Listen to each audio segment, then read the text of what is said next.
Bonjour, dans le cadre des prochaines élections municipales, l'association M comme Mo est allée sur les marchés à la rencontre des candidats à Mo afin de leur soumettre un questionnaire sous forme d'interview filmée. Sur les 4 têtes de liste que nous avons sollicitées, seul Jean-François Copé n'a pas souhaité répondre à nos questions. Vous découvrirez donc ici les réponses de Gilles Savray, en duo avec Nathalie Cadiou pour la liste Mo citoyenne, verte, solidaire et responsable, de Jean-François Diringer pour la liste Mo en commun pour Mo la gauche nous rassemble, et d'André Moukine-Fortier pour la liste Vivre à Mo ensemble. Première partie, pour faire connaissance avec les candidats, un petit jeu action-vérité. Mets des paillettes dans ma ville, c'est tout de suite.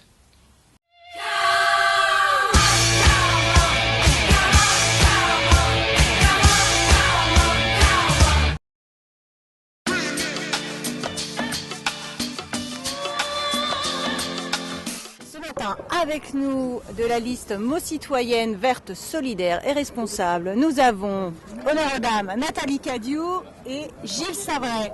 Bonjour. Alors, vous pouvez lire la question. Pour un actif ou une active travaillant à Paris. Donc quelle action mèneriez-vous pour un actif ou une active qui travaillerait à Paris?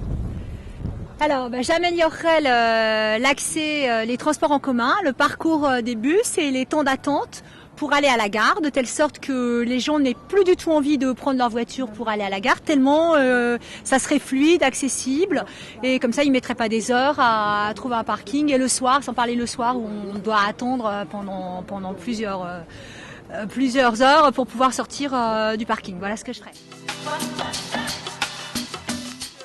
Nous sommes en présence de monsieur Jean-François Diringer, tête de liste de Mo en commun. Pour Mo, la gauche nous rassemble. Action pour une ou un touriste, c'est ça? Voilà, qu'est-ce que vous proposeriez pour un touriste? Alors moi, pour un touriste, déjà, premièrement, comme la Mo est comme je l'appelle, la belle endormie, hein. Passé 19h, tout le monde est couché, donc on risque pas d'attirer les touristes, compte tenu de la vie, je dirais presque entre guillemets nocturne et agréable du soir. Il y a aussi une question qui peut être posée, c'est la valorisation de la Marne, notamment le long de la Marne, on a fait des parkings. Je pense que pour les gens, pour les enfants, on pourrait faire venir effectivement restructurer tous les bords de Marne de manière à attirer à la fois la population meldoise, mais y compris des touristes. Donc il y a un problème aussi d'accueil des touristes, parce qu'il suffit pas de dire il faut des touristes, mais il faut aussi des hôtels dignes de ce nom. On peut pas dire qu'à Mo, il y a énormément d'hôtels particulièrement attrayants pour accueillir des touristes. Si on veut vraiment que les touristes viennent, ils font l'aller-retour entre Disneyland et Mo. Coucou, bonjour Monsieur Bossuet, bonjour la cathédrale, et après ils retournent dans leurs hôtels à Chessy. Voilà. D'accord. Très bien, merci beaucoup. Donc, monsieur Moukine, vous êtes présent avec nous, vous avez accepté cette interview, merci beaucoup. Vérité, Mo en 3 opportunités. C'est un petit peu une question piège parce que j'ai opportunité, donc je ne sais pas ce que ça m'inspire. 3 opportunités, pour moi c'est proximité, renouvellement et puis simplicité. Mo en 3 mots. Oh là, Momo. Mo, M-O-T-S. M-O-T-S. C'est ça? Ah non, Mo en 3 mots et M-O-T-S. Oui, M-O-T-S. Mo en 3 mots. Mo en 3 mots.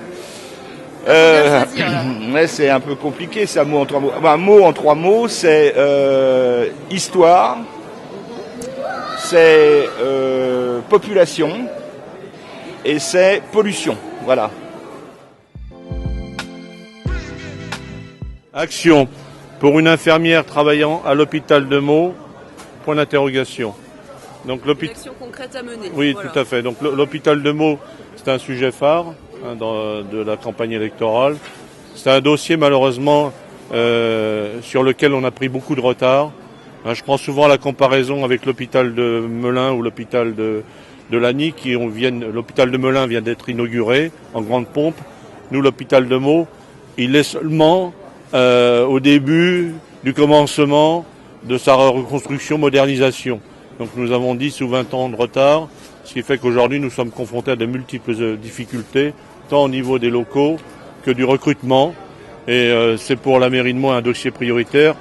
tout en précisant bien que ça n'est pas le maire de Meaux qui est le directeur de l'hôpital, ce sont des financements de la région et de l'État, et donc ce sont des dossiers très complexes. Donc j'y consacrerai toute l'énergie nécessaire. Alors, Meaux en 3 opportunités. 3 opportunités, patrimoine, nature, diversité potentielle. D'accord, vous en avez J'en dit ai 4. ouais, Vous en avez 4. Vous avez un peu triché, mais on pardonne pas. c'est parce que je pense qu'il y a du potentiel à Meaux, voilà, et qu'il n'est pas, voilà, il est pas suffi. Je pense qu'il y a des choses à faire, et c'est pour ça qu'on s'inscrit dans cette campagne.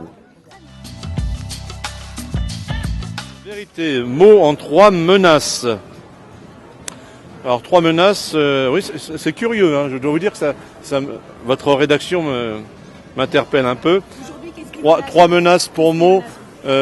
Pour moi, la désertification médicale, hein, ça c'est un problème réel que l'on a vu poindre à travers ces élections, à Meaux comme dans beaucoup d'autres villes. Hein. C'est pas spécifique à la ville de Meaux. Le petit commerce, hein, qui est en très grande difficulté, et c'est d'autant plus sensible depuis l'ouverture des saisons de Meaux, qui est une véritable catastrophe. Et puis donc l'emploi pour Meaux.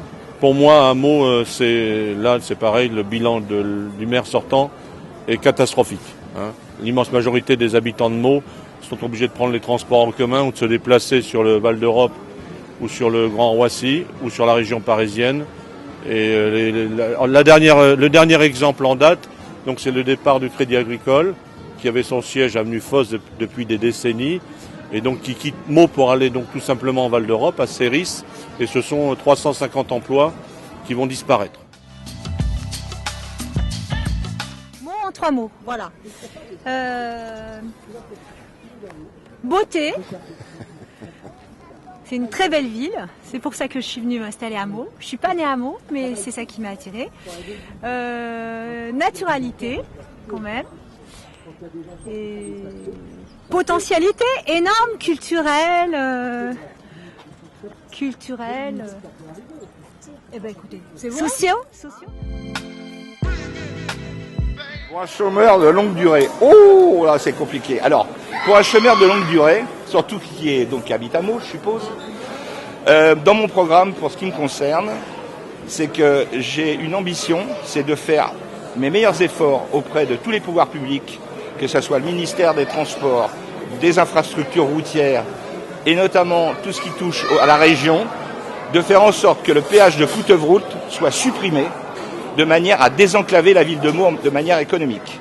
Aujourd'hui, c'est un verrou qui empêche le développement économique de la ville. Ça, c'est un premier point. Et ce qui permettra effectivement de créer des entreprises, peut-être à forte valeur ajoutée. Parce qu'aujourd'hui, à Meaux intramuros, tout ce qui a forte valeur ajoutée peut être plutôt vers du côté, maintenant, la cité du cinéma, à côté de Chessy, etc. Tandis qu'à Meaux, on nous promettait véritablement monts et merveilles en matière de nouvelles technologies, etc. Pour l'instant, on est encore sur l'industriel, et encore l'industriel ferme régulièrement. Donc si on veut, avec une population qui est quand même fortement diplômée, il y a beaucoup de jeunes ici qui sont diplômés, qui n'ont pas de boulot. Donc on va faire vraiment tout pour développer économiquement et même industriellement la ville de Meaux. Voilà. D'accord. Merci.